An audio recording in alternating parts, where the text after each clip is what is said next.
ધોરણ 7 વિજ્ઞાન પ્રકરણ 7 હવામાન આબોહવા અને આબોહવાની સાથે પ્રાણીઓનું અનુકૂલન weather climate and adaptations of animals to climate. શું તમને યાદ છે કે જ્યારે તમે હિલ સ્ટેશન પર ફરવા જવાની તૈયારી કરી રહ્યા હતા ત્યારે તમને કયો સામાન સાથે લઈ જવાનું કહ્યું હતું? જ્યારે આકાશમાં વાદળો હોય છે ત્યારે તમારા માતા-પિતા તમને છત્રી સાથે લઈ જવાનું કહે છે. તમારા પરિવારના પ્રસંગનું આયોજન કરતી વખતે તમારા ઘરમાં મોટાઓ દ્વારા હવામાનની ચર્ચા થતી સાંભળી છે ને? તમે રમત શરૂ થતા પહેલા નિષ્ણાંતોને હવામાનની ચર્ચા કરતા અવશ્ય સાંભળ્યા હશે. આવું શા માટે? તે માટે તમને ક્યારેય પણ નવાઈ લાગી છે ખરી? કોઈ પણ રમત પર હવામાનનો ખૂબ જ પ્રભાવ પડતો હોય છે. આપણા જીવન પર તેની ગહન અસર પડે છે. આપણી ઘણી રોજિંદી પ્રવૃત્તિઓ તે દિવસના હવામાનની આગાહી મુજબ યોજાય છે. ટેલિવિઝન, રેડિયો તથા ન્યૂઝપેપરમાં હવામાનના દૈનિક સમાચાર આપવામાં આવે છે. પરંતુ શું તમે જાણો છો કે વાસ્તવમાં હવામાન શું છે? આ પ્રકરણમાં આપણે હવામાન તથા આબોહવા વિશે અભ્યાસ કરીશું. વળી આપણે એ પણ જોઈશું કે જુદા જુદા પ્રાણીઓની જીવનશૈલી તેના રહેઠાણની આબોહવા સાથે કેવી રીતે અનુકૂલન સાધે છે. હવામાન વેધર આકૃતિ 7.1માં ન્યૂઝપેપરમાં આવતા હવામાન સમાચારનો નમૂનો આપેલો છે. દૈનિક હવામાન સમાચારમાં છેલ્લા 24 કલાકમાં થયેલા વરસાદ, તાપમાન તેમજ ભેજ વિશેની માહિતી આપણને મળે છે. વળી તેમાં આજના દિવસના હવામાનની આગાહી પણ કરવામાં આવે છે. તમે જાણો છો કે હવામાં પાણીની વરાળના માપનને ભેજ કહે છે? મને નવાઈ લાગે છે કે આ બધા રિપોર્ટ કોણ તૈયાર કરે છે? હવામાનના રિપોર્ટ સરકારનો હવામાન વિભાગ તૈયાર કરે છે. આ વિભાગ તાપમાન, પવનની ઝડપ વગેરેના આંકડા મેળવીને ભેગા કરીને હવામાનનું અનુમાન કરે છે. પ્રવૃત્તિ 7.1 સમાચાર પત્રમાંથી છેલ્લા અઠવાડિયા દરમિયાન આવેલો હવામાન રિપોર્ટ કાપીને ભેગો કરો. જો તમને ઘરમાં સમાચારપત્ર ન મળે તો તમારા પાડોશી કે મિત્રો પાસેથી લઈને તેમાંથી તમારી નોટબુકમાં નોંધી લો. તમે લાઇબ્રેરીમાંથી પણ હવામાનનો રિપોર્ટ મેળવી શકો છો. આ બધા રિપોર્ટને કાપીને સફેદ કાગળ કે ચાર્ટ પેપર પર ચોંટાડી દો. હવે તમે મેળવેલા હવામાન રિપોર્ટની કોષ્ટક 7.1માં નોંધ કરો. પ્રથમ આડી લાઇનમાં નમૂનો લખીને આપેલો છે. બાકી બધી ઊભી હારમાં તમે ચાર્ટ દ્વારા મેળવેલી આંકડાકીય માહિતીને ભરીને તૈયાર કરો. કોષ્ટક 7.1 અઠવાડિયાના હવામાનની આંકડાકીય માહિતી. તારીખ, મહત્તમ તાપમાન ડિગ્રી સેલ્સિયસ, ન્યૂનતમ તાપમાન ડિગ્રી સેલ્સિયસ, લઘુત્તમ ભેજનું પ્રમાણ, ટકાવારી, મહત્તમ ભેજનું પ્રમાણ, ટકાવારી, વરસાદ, મિલીમીટર. 23/8/2006 36.2 27.8 54 82 રોજ વરસાદ થતો ન હોવાથી તેની બધા જ દિવસ નોંધ થઈ શકશે નહીં. જો તેના આંકડા ઉપલબ્ધ ન હોય તો તેની જગ્યા ખાલી છોડી દેવી. વર્ષા માપક રેઇન ગોજ સાધનની મદદ વડે વરસાદનું માપન થાય છે. તે સામાન્ય રીતે અંકિત નળાકાર પર ગળણી ગોઠવેલી હોય તેવી રચના છે જે વરસાદના પાણીને એકત્રિત કરે છે. શું અઠવાડિયાના 7 દિવસ મહત્તમ તથા લઘુત્તમ તાપમાન, ભેજનું પ્રમાણ તથા વરસાદ સમાન છે ખરા? કેટલાક દિવસો દરમિયાન નોંધાતું મહત્તમ અને ન્યૂનતમ તાપમાન સરખું હોઈ શકે છે. જો કે બધા જ પ્રાચલો પેરીમીટર્સ કોઈ પણ 2 દિવસ માટે સરખા હોતા નથી. અઠવાડિયા દરમિયાન તેમાં નોંધપાત્ર ફેરફાર હોઈ શકે છે. તાપમાન, ભેજનું પ્રમાણ, વરસાદ, પવનની ઝડપ વગેરેના સંદર્ભમાં કોઈ સ્થળના વાતાવરણની રોજબરોજ પરિસ્થિતિને તે સ્થળનું હવામાન કહે છે. તાપમાન, ભેજનું પ્રમાણ અને બીજા પ્રાચલોને હવામાનના મૂળ તત્વો એલિમેન્ટ્સ કહે છે. કોઈ પણ સ્થળનું હવામાન રોજબરોજ તેમજ દર અઠવાડિયે બદલાતું રહે છે. તેથી જ આપણે એવું સામાન્ય રીતે કહીએ છીએ કે આજે હવામાન ઘણું ભેજવાળું છે કે આજે બહુ જ બફારો છે, અથવા ગયા અઠવાડિયે હવામાન ઘણું જ ગરમ હતું. હવામાન એ એવી જટિલ ઘટના છે કે તે સમયના ટૂંકા ગાળામાં બદલાઈ શકે છે. કેટલીકવાર એવું પણ બની શકે છે કે સવારે તડકો નીકળ્યો હોય, પરંતુ બપોરના સમયે અચાનક ક્યાંકથી વાદળો ઘેરાઈ જાય અને ભારે વરસાદ પડવાનો શરૂ થાય. અથવા ભારે વરસાદ મિનિટોમાં ગાયબ થઈ જાય અને તડકો નીકળે. તમે આવા અનુભવમાંથી જરૂરથી પસાર થયા હશો જ. તમે આવો કોઈ અનુભવને યાદ કરીને તેની તમારા મિત્રો સાથે ચર્ચા કરો. હવામાન એ એવી જટિલ ઘટના છે કે તેનું અનુમાન કરવું સરળ નથી. 3 ઓગસ્ટ 2006 થી 9 ઓગસ્ટ 2006 સુધીનો મેઘાલયમાં આવેલા શિલોંગનો નોંધાયેલો મહત્તમ તાપમાનનો આલેખ જુઓ. હવામાનના રિપોર્ટથી સ્પષ્ટ છે કે રોજે રોજ મહત્તમ અને ન્યૂનતમ તાપમાનની નોંધ કરવામાં આવેલી છે. તમે જાણો છો કે આ તાપમાન કેવી રીતે નોંધવામાં આવે છે? પ્રકરણ 4માં તમે શીખી ગયા કે આ માટે ખાસ પ્રકારના થર્મોમીટર વાપરવામાં આવે છે, જેને મહત્તમ ન્યૂનતમ થર્મોમીટર કહે છે. તમે ધારી શકો છો કે દિવસ દરમિયાન મહત્તમ તાપમાન અને ન્યૂનતમ તાપમાન ક્યારે હોય છે. મને નવાઈ લાગે છે કે હવામાન શા માટે ઝડપથી બદલાતું રહે છે?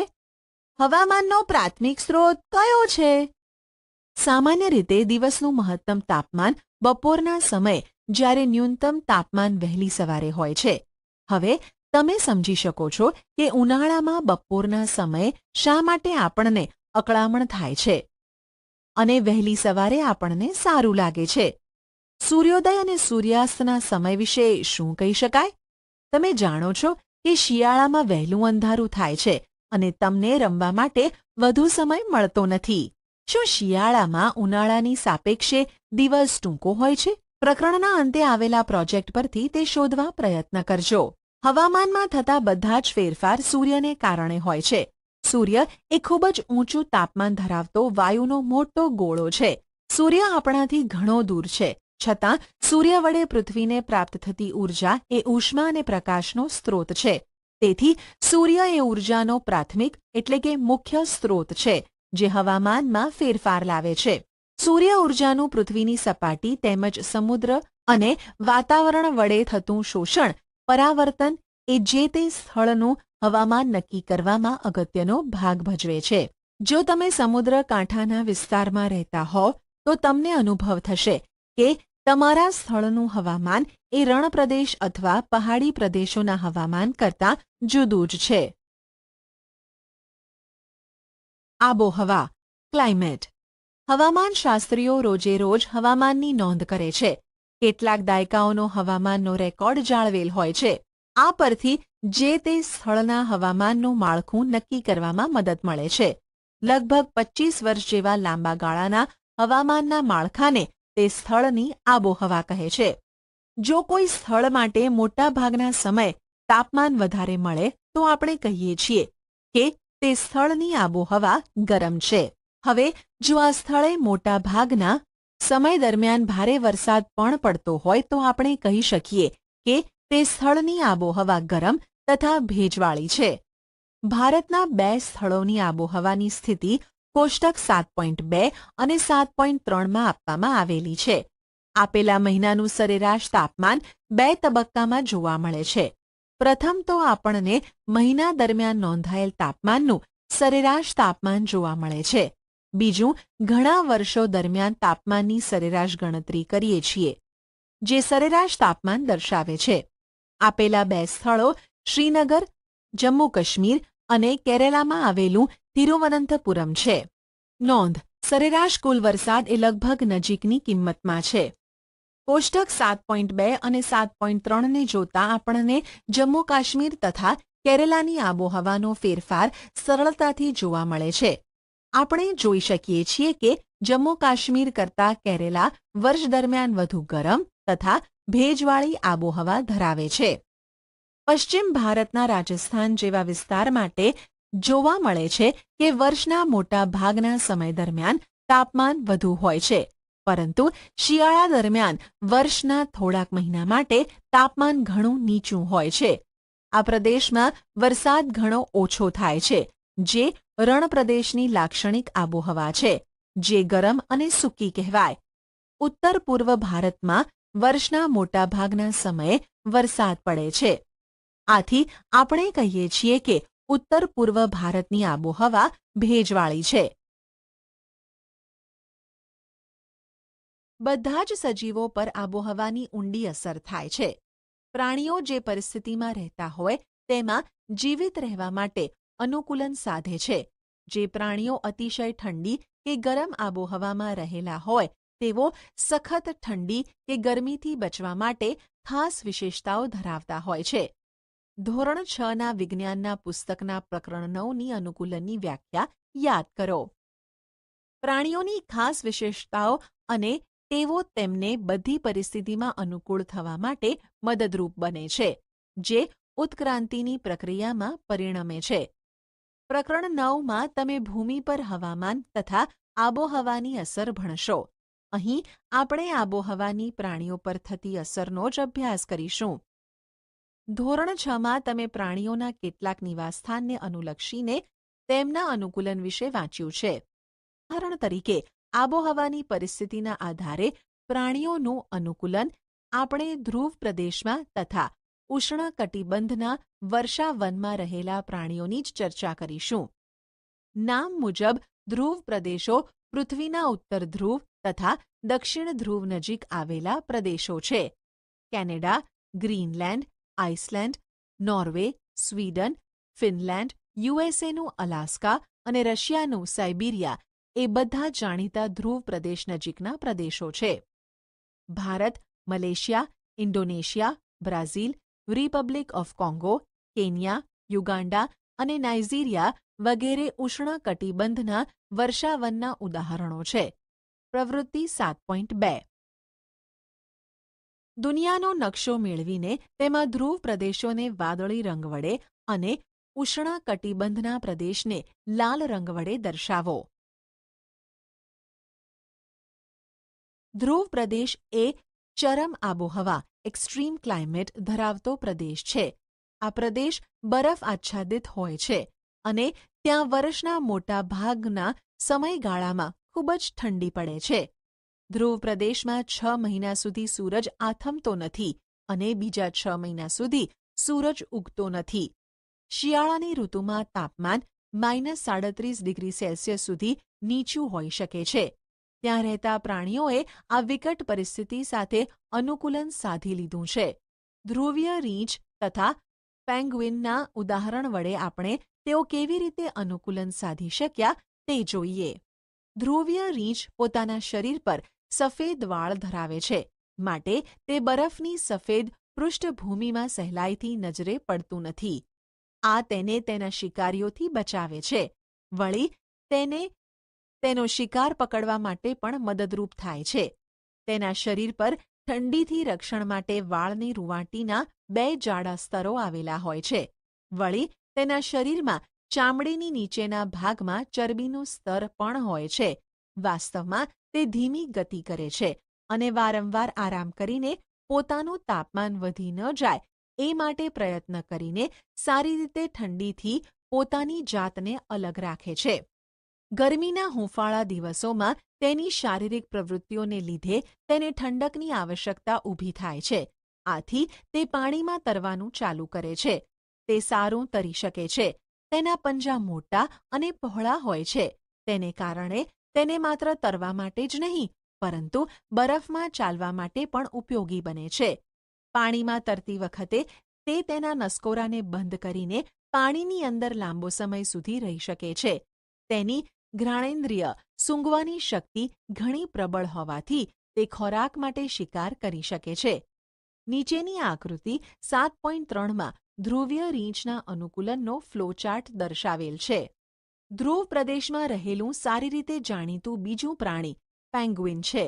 તે પણ સફેદ રંગનું છે અને સફેદ પૃષ્ઠભૂમિમાં તે ભળી જાય છે. તેના શરીર પર પણ જાડી ચામડી અને ખૂબ જ ચરબી આવેલી છે, જે તેને ઠંડીમાં રક્ષણ પૂરું પાડે છે. તમે પેંગ્વિનને એકદમ પાસે ભીડ કરીને ટોળામાં ઊભેલા હોય તેવા ચિત્રો જોયા હશે. આમ કરીને તેઓ તેમના શરીરને ગરમ હૂંફાળું રાખે છે. યાદ કરો કે જ્યારે માણસો વડે ગીચોગીચ ભરાયેલા હોલમાં હોવ છો ત્યારે કેવી ગરમી અનુભવો છો? ધ્રુવીય રીંછની જેમ પેંગ્વિન પણ સારું તરી શકે છે. તે શિકારી છે અને તેનો શિકાર તેને જોઈ શકતો નથી. તેના શરીર પર રૂંવાટીના 2 જાડા સ્તર આવેલા છે, જે તેને ઠંડીના વાતાવરણમાં ઉષ્મા હૂંફ આપે છે. તેના શરીરની ચરબી તેને ઠંડક સામે અવરોધક સ્તર બનીને તેને હૂંફાળું ગરમ રાખે છે. તેના સફેદ રૂંછાદાર વાળને લીધે બરફની સફેદ પૃષ્ઠભૂમિમાં તે સહેલાઈથી નજરે પડતું નથી. તેના શરીરની ચામડી નીચે ચરબીનું સ્તર આવેલું છે. તેની ઘ્રાણેન્દ્રિય ઘણી સતેજ હોય છે, જે તેને તેના શિકારને શોધવામાં અને પકડવામાં મદદરૂપ છે. તેને લાંબા વળેલા અને તીક્ષ્ણ પંજા હોય છે, જે તેને બરફ પર ચાલવામાં મદદ કરે છે. તેનું શરીર ધારારેખીય, સ્ટ્રીમલાઇન્ડ અને ત્વચાના પડદાથી જોડાયેલા વેબ પગ ધરાવે છે, જે તેને સારા તરવૈયા બનાવે છે. ધ્રુવ પ્રદેશમાં રહેલા બીજા પ્રાણીઓ, માછલીઓ, કસ્તુરી બળદ, મસ્ક ઓક્સન, રેન્ડિયર, શિયાળ, સીલ માછલી, વ્હેલ અને પક્ષીઓ વગેરે છે. અહીં એ નોંધવું જોઈએ કે જે રીતે માછલી લાંબા સમય સુધી ઠંડા પાણીમાં રહી શકે છે, તે રીતે પક્ષીઓને જીવવા માટે હૂંફ મળવી જરૂરી છે. જ્યારે શિયાળો શરૂ થાય ત્યારે તેઓ હૂંફાળા પ્રદેશોમાં સામૂહિક સ્થળાંતર કરે છે અને શિયાળો પૂર્ણ થયા બાદ પાછા ફરે છે. તમે કદાચ જાણો છો કે આવા પક્ષીઓના આશ્રયસ્થાનમાં એક આપણું ભારત છે. તમે કદાચ જોયું કે સાંભળ્યું હશે કે સાઇબિરિયન ક્રેન, જે સાઇબિરિયાથી આવીને રાજસ્થાનના ભરતપુર અને હરિયાણાના સુલતાનપુરમાં સ્થળાંતર કરીને આવે છે. વળી કેટલાક ઉત્તર પૂર્વના કિનારાવાળા પ્રદેશમાં તેમજ ભારતના બીજા ભાગોમાં આવે છે. પક્ષીઓની જેમ માછલીઓ તેમજ પતંગિયાઓ પણ સામૂહિક સ્થળાંતર કરે છે ખરા? શું તમે જાણો છો? કેટલાક સામૂહિક સ્થળાંતર કરનારા માઇગ્રેટર્સ પક્ષીઓ પોતાના ઘરના સ્થળની ચરમ આબોહવાકીય પરિસ્થિતિમાંથી બચવા માટે 15,000 કિલોમીટર જેટલો પ્રવાસ કરતા હોય છે. સામાન્ય રીતે તેઓ હવાના પ્રવાહની મદદ મળે તે માટે ખૂબ જ ઊંચે ઉડતા હોય છે. વળી ઉપરના સ્તરની ઠંડી પરિસ્થિતિઓ તેમના ઉડ્ડયન દરમિયાન તેમના સ્નાયુઓ વડે ઉદ્ભવતી ઉષ્માને વિખેરવા મદદરૂપ થાય છે. પરંતુ આ પક્ષીઓ દર વર્ષે એક જ સ્થાને કેવી રીતે મુસાફરી કરીને આવી શકે છે? તે રહસ્યમય કોયડો છે. તેવું લાગે છે કે તેમના શરીરમાં દિશાને શોધવા માટેની કોઈ રચના આવેલી હોવી જોઈએ અને કઈ દિશામાં મુસાફરી કરવી તે જણાવતી હોય. કેટલાક પક્ષીઓ કદાચ તેમને દિશા સૂચન કરવા માટે સીમાચિહ્ન લેન્ડમાર્કનો ઉપયોગ કરતા હોવા જોઈએ. ઘણા પક્ષીઓ દિવસના સૂર્યપ્રકાશ અને રાત્રિમાં તારાઓની મદદથી દિશા સૂચન મેળવતા હોઈ શકે. એવી કેટલીક ઘટનાઓ છે કે જે દર્શાવે છે કે પક્ષીઓ દિશા શોધવા માટે પૃથ્વીના ચુંબકીય ક્ષેત્રનો ઉપયોગ કરતા હોઈ શકે. માત્ર પક્ષીઓ જ નહીં, સસ્તન પ્રાણીઓ, ઘણા પ્રકારની માછલીઓ, કીટકો પણ ઋતુ અનુસાર વધુ સારી અનુકૂળ આબોહવા માટે સામૂહિક સ્થળાંતર કરતા હોય છે. 2. વિષુવવૃત્તીય વર્ષાવનો ધ ટ્રોપિકલ રેઇન ફોરેસ્ટ. વિષુવવૃત્તની નજીકના ભાગમાં હોવાને કારણે વિષુવવૃત્તીય પ્રદેશોની આબોહવા સામાન્ય રીતે ગરમ હોય છે. ઠંડકના મહિનાઓમાં પણ તેમનું સામાન્ય તાપમાન 15 ડિગ્રી સેલ્સિયસ કરતાં વધુ હોય છે. ગરમ ઉનાળામાં તેમનું તાપમાન 40 ડિગ્રી સેલ્સિયસને ઓળંગીને વધી શકે છે. સમગ્ર વર્ષ દરમિયાન દિવસ અને રાત્રિનો સમયગાળો લગભગ સમાન હોય છે. આ પ્રદેશો ખૂબ જ ભારે વરસાદ અનુભવે છે. વિષુવવૃત્તીય વર્ષાવનો એ આ વિસ્તારની અગત્યની ખાસિયત છે. આસામનો પશ્ચિમ ઘાટ, ભારતમાં દક્ષિણ એશિયા, મધ્ય અમેરિકા અને મધ્ય આફ્રિકામાં વિષુવવૃત્તીય વર્ષાવનો મળી આવે છે. સતત હૂંફાળી પરિસ્થિતિ અને વરસાદને લીધે આ પ્રદેશોમાં ઘણી બધી જાતના વૃક્ષો, છોડવાઓ તથા પ્રાણીઓના જીવનમાં મદદ મળે છે. વાનરો, 2 પગે ચાલનારા વાનરો, ગોરિલાઓ, વાઘ, હાથી, દીપડા, ગરોળી તેમજ સાપ વગેરે પ્રાણીઓ મુખ્યત્વે વિષુવવૃત્તીય વર્ષાવનમાં રહે છે. તો ચાલો આપણે ગરમ, ભેજવાળી આબોહવામાં અનુકૂલન સાધતા આ પ્રાણીઓ વિશે વાંચીએ. ખૂબ જ મોટી સંખ્યાના અને વિવિધ પ્રકારના પ્રાણીઓ માટે વિષુવવૃત્તીય વર્ષાવનની આબોહવાકીય પરિસ્થિતિ ખૂબ જ અનુકૂળ અને તેમને મદદરૂપ બને છે. તેઓની સંખ્યા ઘણી મોટી હોવાથી તેઓની વચ્ચે ખોરાક અને આશ્રય સ્થાન માટે તીવ્ર હરીફાઈ ચાલે છે. ઘણા પ્રાણીઓ વૃક્ષ પર જ જીવન ગાળે છે. રેડ આઈ ફ્રોગ તેના પગ પર ચોંટી જાય તેવું પેડ ગાદી ઉત્પન્ન કરે છે, જે તે રહેતા હોય તેવા વૃક્ષ પર ચડવામાં મદદ કરે છે. વૃક્ષ પર રહેલા વાનરોને લાંબી પૂંછડી હોય છે, જે વૃક્ષની ડાળીને પકડવામાં મદદરૂપ થાય છે. તેમના હાથ તેમજ પગ એવા હોય છે કે જે વૃક્ષની ડાળીને સરળતાથી પકડીને રહી શકે છે. ખોરાક માટેની હરીફાઈને કારણે સરળતાથી પ્રાપ્ય ન હોય તેવા ખોરાક સુધી પહોંચવા માટે કેટલાક પ્રાણીઓએ અનુકૂલન કેળવ્યું હોય છે. ટાઉકાન પક્ષી, બર્ડ ટાઉકાન, લાંબી મોટી ચાંચ ધરાવે છે, જે તેને એવી નબળી ડાળ પરના ફળ સુધી પહોંચવામાં મદદ કરે છે કે જે ડાળી તેનું વજન સહન કરી શકતી ન હોય. ઘણા વિષુવવૃત્તીય પ્રાણીઓ સંવેદનશીલ ધ્વનિ પરખ, તીક્ષ્ણ નજર, જાડી ચામડી અને આસપાસ સાથે ભળી જાય તેવો ચામડીનો રંગ બદલવા માટેની વ્યવસ્થા છદ્માવરણ ધરાવે છે, જે તેમને તેમના શિકારીઓથી રક્ષણ પૂરું પાડે છે. ઉદાહરણ તરીકે, મોટી બિલાડીઓ, સિંહ તેમજ વાઘ જાડી ચામડી તેમજ સંવેદનશીલ ધ્વનિ પરખ ધરાવે છે. સિંહ જેવી પૂંછડી ધરાવતો વાનર લાયન ટેલ્ડ મેક્યુ પશ્ચિમ ઘાટના વર્ષાવનમાં રહે છે, જે તેના માથા પર ગાલથી દાઢી સુધી રૂપેરી સફેદ કેશવાળી ધરાવે છે, જે ઝડપથી ઊંચે ચડી શકે છે અને પોતાના જીવનનો મોટા ભાગનો સમય વૃક્ષ પર જ વિતાવે છે. તે મોટે ભાગે ફળો, બીજ, કૂણા પાંદડા, ડાળીઓ, ફૂલ તથા ફૂલની કળીનો ખોરાક ખાય છે. આ બિયર્ડ એપ ઝાડની છાલની નીચે રહેલા જીવડાને પણ શોધીને ખાય છે.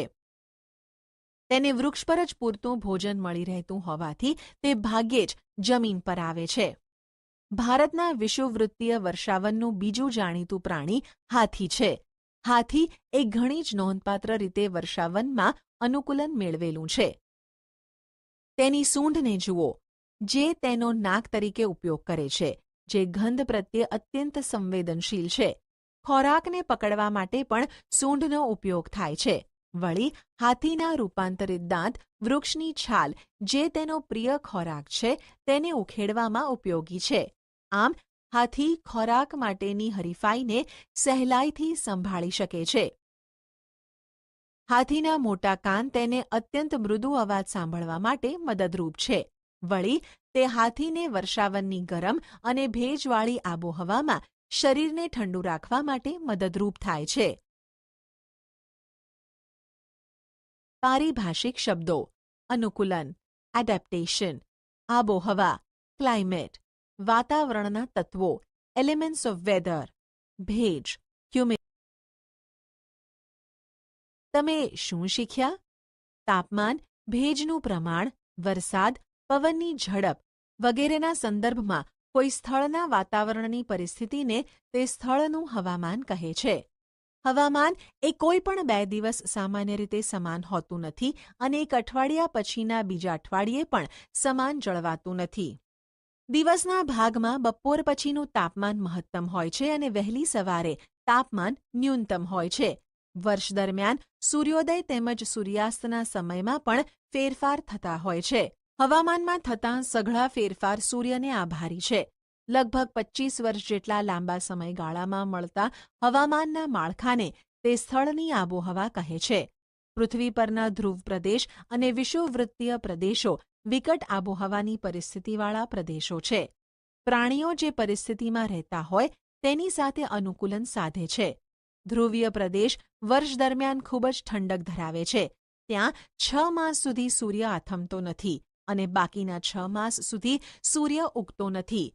ધ્રુવ પ્રદેશમાં રહેતા પ્રાણીઓ સફેદ રૂંવાટીવાળા વાળ, ગંધ પ્રત્યેની તીવ્ર સંવેદના, ચામડીની નીચે ચરબીનું સ્તર, પહોળા અને લાંબા પંજા વડે તરવાની કે ચાલવાની ખાસ લાક્ષણિકતા વડે અનુકૂલન સાધે છે.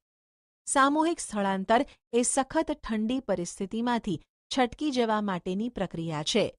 વિષુવવૃત્તીય વર્ષાવનના અનુકૂળ આબોહવાકીય સ્થિતિને લીધે છોડ, વૃક્ષ તથા પ્રાણીઓ મોટી સંખ્યામાં મળી આવે છે. વિષુવવૃત્તીય વર્ષાવનમાં પ્રાણીઓનું અનુકૂલન એટલા માટે છે કે તેઓને ખોરાક તથા આશ્રયની હરીફાઈમાં જુદા જુદા પ્રકારના ખોરાક પ્રાપ્ત થઈ શકે છે. વિષુવવૃત્તીય વર્ષાવનમાં રહેતા પ્રાણીઓને અનુકૂલન મેળવવા માટે તેઓ વૃક્ષ પર નિવાસ, મજબૂત પૂંછડીનો વિકાસ, લાંબી અને મોટી ચાંચ, ચમકદાર રંગ, તીક્ષ્ણ ભાત, મોટો અવાજ, ફળોનો ખોરાક, સંવેદનશીલ ધ્વનિગ્રહણ, તીક્ષ્ણ નજર, જાડી ચામડી, શિકારીથી બચવા ચામડીનો રંગ બદલવાની ક્ષમતા વગેરે લાક્ષણિકતાઓ ધરાવે છે.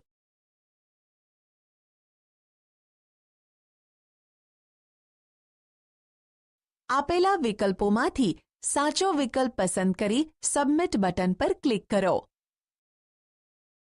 દિવસના કયા ગાળામાં મહત્તમ તાપમાન જોવા મળે છે?